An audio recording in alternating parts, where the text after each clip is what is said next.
মিথুন রাশির যারা ভাবছেন চাকরি পরিবর্তন করবেন, দীর্ঘদিন ধরে একটা পরিকল্পনা রেখে দিয়েছেন চাকরি পরিবর্তন করার জন্য, যারা যুক্ত রয়েছেন অন্যান্য ধরনের বেশ কিছু বিষয়, যেমন ধরুন একটু জন্মস্থান থেকে দূরে গিয়ে চাকরি করেন, তাদের এই জায়গাটা ভালো হতে পারে। এরপরেও একটা চিন্তা ভাবনার অবকাশ আমাদের তৈরি করতে হয়।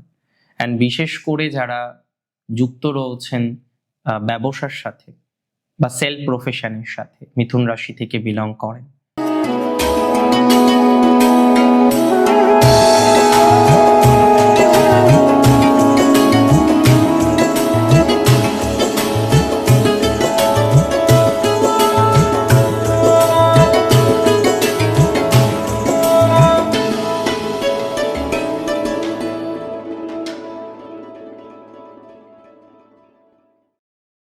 নমস্কার, জয়শ্রী গণেশ, স্বাগতম আপনাদের প্রত্যেককে আজকের বিশেষ পর্বের অনুষ্ঠান।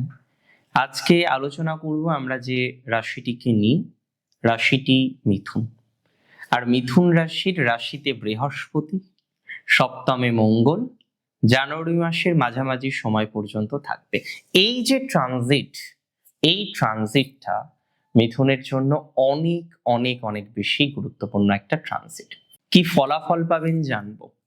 এই ট্রানজিটের প্রভাবে আপনার জীবনচক্র কতটা পরিবর্তিত হতে পারে সেটিও জানবো, এবং এই ট্রানজিটের প্রভাব আদতেও আপনার জীবনচক্রকে আলোকিত করবে কিনা সেই বিষয় নিয়েও কিন্তু আমরা আলোচনা করব। দেখুন, দেবগুরু বৃহস্পতি তিনি বেশ কিছু বিষয়কে সিগনিফাই করেন। অবশ্যই ইন্টেলিজেন্সির ক্ষেত্রেও তার প্রভাব আছে, এথিক্সের ক্ষেত্রে তার প্রভাব প্রচুর, বিলিভ করার ক্ষেত্রে তার প্রভাব প্রচুর, এক্সপেনশন করার ক্ষেত্রে তার প্রভাব প্রচুর। তিনি জ্ঞান প্রজ্ঞার কারক, তিনি দেবতাদের মন্ত্রণাদাতা। আর Mangal is the planet of action, planet of drive, planet of assertion, planet of confidence. তাহলে মঙ্গল এবং বৃহস্পতির প্রভাব আমাদের জীবন চক্রের জন্য অনেক অনেক অনেক বেশি গুরুত্বপূর্ণ। এটা সবার প্রথমে আমাদেরকে রিয়েলাইজ করতে হবে যে মঙ্গলের প্রভাব কিন্তু অনেকটা ইম্পর্টেন্ট।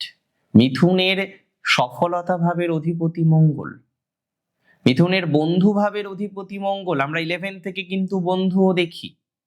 আপনি আপনার জীবন চক্রে ঠিক কতটা সাকসেস অর্জন করতে পারবেন সেই বিষয় নিয়ে কিন্তু আমাদের 11th হাউস থেকেও বিচার করার বিধান আছে। আজকে আপনি একটা কাজ করছেন, সেই কাজে সাকসেসফুল হবেন কি হবেন না 11th হাউস দেখাটা নেসেসারি।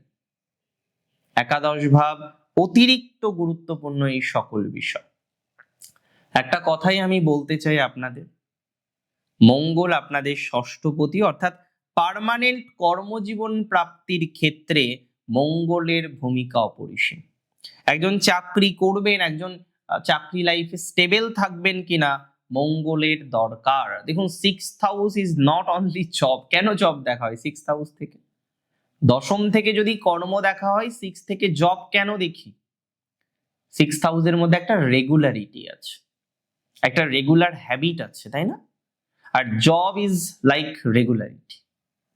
আপনাকে একটা নির্দিষ্ট সময়ে অফিসে পৌঁছাতে হচ্ছে। অনেকে বলবেন, দাদা আমি তো ওয়ার্ক ফ্রম হোম করি, তাও জব করেন। নির্দিষ্ট সময়েই আপনাকে কাজগুলো করতে হয়, বা একটা বাধা ধরার মধ্যে কাজগুলো করতে হয়। You are doing a job. So 6th হাউসের লর্ড যখন কোনো না কোনো ভাবে 10th এর সাথে কানেক্টেড হলো তো কিভাবে হলো? 6th এর লর্ড 7th এ, আর 10th এর লর্ড জুপিটারের অ্যাসপেক্ট 6th এর লর্ডের উপরে থাকছে 7th হাউসে। সো আমরা কর্মজীবনের ক্ষেত্রে একটা পরিবর্তন এর আশা রাখতে পারি। কনফার্মলি কর্মজীবনের ক্ষেত্রে একটা পরিবর্তনের জায়গা আমরা কিন্তু জীবন চক্রে এক্সপেক্ট করতে পারবো। 2026-এ প্রথম 15 দিন এবং এই যে 2025-এর শেষ 15 দিন, যে সময়ে আমরা অ্যাকচুয়ালি মঙ্গলের ট্রানজিট ডিসেম্বরের 6 তারিখের পর থেকে শুরু হচ্ছে, 13ই জানুয়ারি বা জানুয়ারির মাঝামাঝি সময় 15ই জানুয়ারি পর্যন্ত ধরে, এই টাইমটা কিন্তু খুব ইম্পর্টেন্ট। দেবমন্ত্রীর দৃষ্টি সেনাপতির উপরে, তাহলে সেনাপতিকে সে তো ডিরেকশন দেবে না, সঠিক ডিরেকশন দেবে যে যুদ্ধ করতে হবে, ওখানে যেতে হবে, এভাবে করতে হবে, এভাবে এগোতে হবে, এই যে ডিরেকশন। অ্যান্ড বৃহস্পতির ডিরেকশন মাস্ট বি অথেন্টিক। তাই তো এথিক্সের ক্ষেত্রে তার প্রভাব আমরা প্রচুর পরিমাণে দেখি। সে এথিক্সকে রিপ্রেজেন্ট করে। এথিক্সের ক্ষেত্রে তার প্রভাব প্রচন্ড পরিমাণে আমরা জীবনচক্রে কিন্তু লক্ষ্য করতে পাচ্ছি। এটা নিয়ে কোনো রকম ডাউট আমার কিন্তু নেই। 2026-এর একটা বিষয় মাথায় রাখুন, এই টাইমিংটাতে একটা বিষয় মাথায় রাখুন, কয়েকটা পার্টিকুলার বিষয় আপনার ডেভেলপমেন্ট অনেকটাই বাড়বে। যার মধ্যে প্রথমত আপনার রয়েছে কর্মজীবন, চাকরি পরিবর্তনের সূচক। মিথুন রাশির যারা ভাবছেন চাকরি পরিবর্তন করবেন, দীর্ঘদিন ধরে একটা পরিকল্পনা রেখে দিয়েছেন চাকরি পরিবর্তন করার জন্য, তাদের কিন্তু চাকরি পরিবর্তনের সম্ভাবনাটা অনেক বেশি বৃদ্ধিপ্রাপ্ত হতে চলেছে। কোনো না কোনোভাবে চাকরি পরিবর্তনের জায়গাটা আমরা কিন্তু এক্সপেক্ট করতে পারবো, কনফার্ম এক্সপেক্ট করতে পারবো।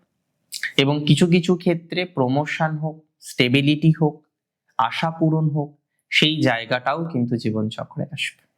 তাহলে যারা এখনো স্টেবল হতে পারেননি, যাদের জীবনচক্রে স্টেবিলিটির অভাব আছে প্রচুর পরিমাণে, যারা স্টেবল হওয়ার জন্য চেষ্টা করছেন, প্রচেষ্টা করছেন, কনস্ট্যান্টলি একটা পরিকল্পনা করে যাচ্ছেন যে না এবার অন্তত নিজেদেরকে স্টেবল হতে হবে, তারা কিন্তু স্টেবল হতে পারবেন, এতটুকু দায়িত্ব নিয়ে বলতে পারি।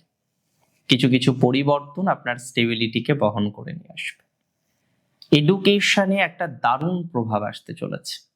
দেখুন, সবাই সেম এডুকেশন করে না, অনেকে প্রফেশনাল এডুকেশনের সাথে যুক্ত। প্রফেশনাল এডুকেশন মানে বোঝেন তো, যারা এডুকেশন হিসেবে যে কোনো ডিগ্রি করছেন, যেটা যে ডিগ্রিটা করলেই চাকরি পেয়ে যাবে, মানে এটা একটা প্রফেশনাল কোর্স। হ্যাঁ, সব ডিগ্রিতেই চাকরি আসতে পারে যদি কোয়ালিটি সেই লেভেলে থাকে, তবে কিছু কিছু ক্ষেত্রে দেরি হয়।